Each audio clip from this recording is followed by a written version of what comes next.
Olá, aqui é Robson Araújo do site www.cursoapometria.com e hoje eu vim falar para vocês sobre a seguinte questão: como fazer apometria sem apometria, né? Eu não sei se você sabe, mas a apometria tem várias leis, né? São as leis que regem a apometria, mas existe uma lei principal, que é a Lei Áurea. Quando a gente fala de lei áurea, nós estamos falando da lei principal. E a Lei Áurea da apometria é o amor, tá certo? Então, a lei áurea da apometria é o amor. Logo, o que nós queremos dizer com isso? Nós queremos dizer o seguinte, que nós podemos fazer ou seguir, né, os princípios que regem a apometria sem necessariamente que estejamos utilizando de comandos ou estejamos utilizando de técnicas que nós usamos na apometria, tá certo? O que acontece muitas vezes, né? Quando nós temos um processo, por exemplo, de obsessão espiritual, ou aquele que está obsediando, ele pode estar obsediando por muitos motivos, né? Vamos pegar aqui um dos motivos que ocorre, que é quando alguém é prejudicado e procura ir à forra, né? Procura se vingar, tá certo? Em relação ao outro.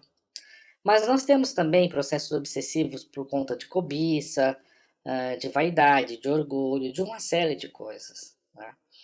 E todas essas situações obsessivas, elas geram uma série de forças.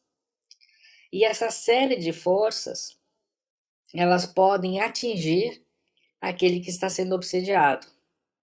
Principalmente, né, se no passado nós falhamos e não corrigimos as nossas falhas, né? E o que acontece? A gente pode ter, em virtude da lei da ação e reação, a lei do karma, aquele efeito contrário contra nós, tá certo? Nessas situações, quem tem uma crença mais espiritualista, né, independente da vertente, acaba buscando, né, recorrendo a, vamos dizer assim, a um processo, vamos chamar um processo de investigação, né, investigação espiritualista, né, magística, vamos dizer assim, para entender o que está acontecendo para desfazer, né. Então, a apometria é uma dessas ferramentas que pode entender o que aconteceu e auxiliar. Mas e aí? Mas continua a questão, como fazer apometria sem apometria? Muitas vezes o que acontece com nós, né, que somos espiritualistas, independente das vertentes que nós possamos ter, independente das ferramentas que possamos conhecer, muitas vezes nós queremos combater ou lidar com os processos de obsessão, de magia negra e etc., que possam estar nos acometendo, tá certo? Com o uso energético, né? Com o uso dos conhecimentos espiritualistas que nós temos, conhecimentos magísticos que nós temos, para atuar no campo astral, no campo etérico, no campo mental, tá certo? Do que eu vou chamar nos planos espirituais. Ok, nós temos as ferramentas exatamente para isso, né?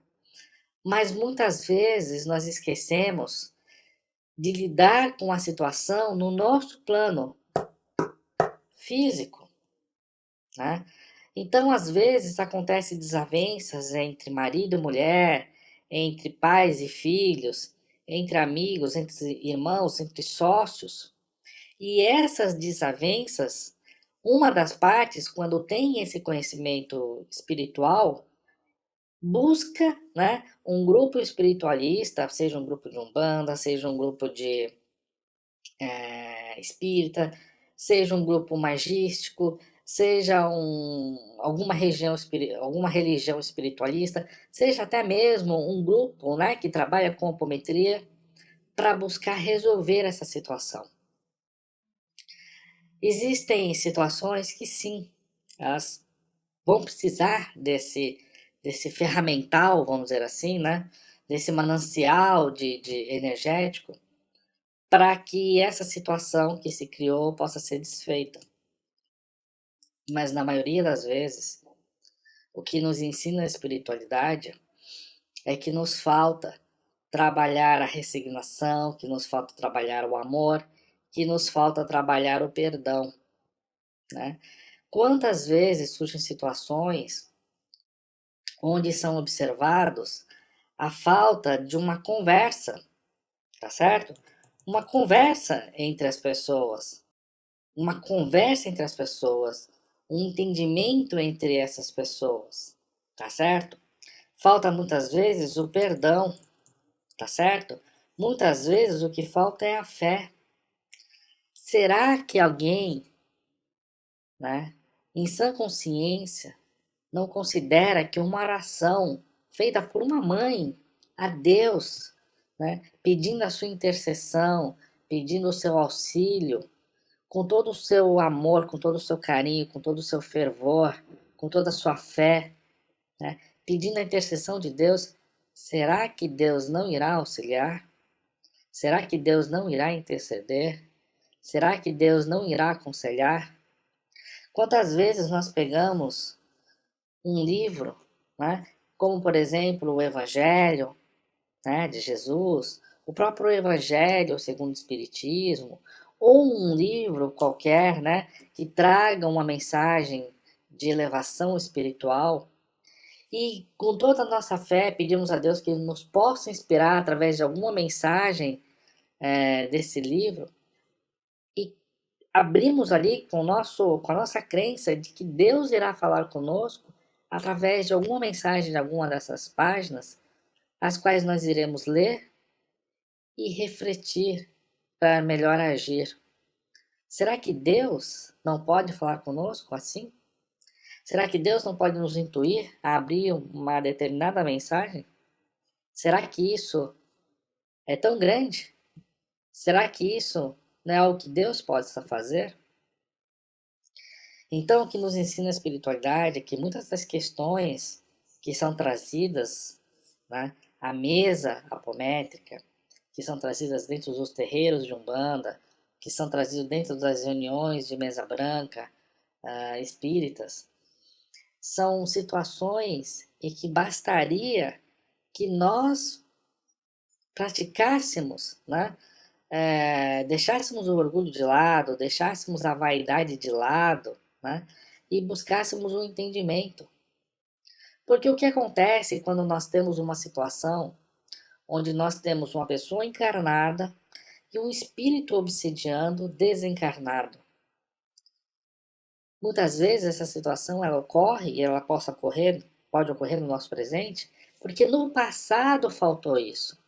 No passado faltou olho no olho, no passado faltou diminuirmos a nossa ambição, no passado faltou seguirmos a nossa caminhada, né, deixando para trás todas essas coisas que nos prendem ao materialismo. E agora? Agora a situação se apresenta novamente, né? No seio de nossa família, no seio de nosso trabalho, no seio de nossa convivência. E isso se apresenta exatamente para que nós possamos ser humanos, né? Para que nós possamos ser amor, para que nós possamos praticar tudo isso que muitas vezes nós carregamos em teoria, mas não na prática, né? Muitas vezes, principalmente nós que somos trabalhadores da fé, né? Nós que nos dispomos a, a utilizar destes meios de ajuda ao próximo, muitas vezes nós esquecemos, somos bons aconselhadores, né? Falamos que tem que perdoar, que tem que ter fé, que tem que deixar o orgulho de lado, tem que deixar a vaidade, que tem que buscar um entendimento, buscar se aconselhar na oração, buscar a oração, né? Mas muitas vezes nós deixamos isso de lado quando somos nós, né, que estamos precisando. E aí nós buscamos recorrer a uma situação, né? Muitas vezes até buscando um conselho espiritual, ou mesmo que o espírito, né? Que os mentores decidam as questões por nós, tá certo? Então nossa mensagem hoje ela é simples, é uma mensagem sem muitas palavras, mas é uma mensagem para que nós possamos praticar mais a nossa fé, buscarmos não mudar o próximo, né? Não querer que o próximo seja aquilo que nós achamos que é o certo, não querer que o próximo venha a comungar da nossa fé, que entre na nossa religião, tá certo? Porque nós achamos que só da nossa religião é que ele poderia ter uma atitude diferente. Quando muitas vezes nós observamos que nós é que podemos estar errados, tá? Então é isso, gente. Aqui então é Robson Araújo. Nós sempre deixamos aqui uma mensagem, né, dentro daquilo que nós aprendemos nos trabalhos apométricos, daquilo que nós aprendemos com os mentores, todas as terças, quintas e domingos. E se você tiver interesse em acompanhar essas mensagens, você pode se inscrever no nosso site www.cursoapometria.com. Então até nosso próximo vídeo. Tchau, tchau.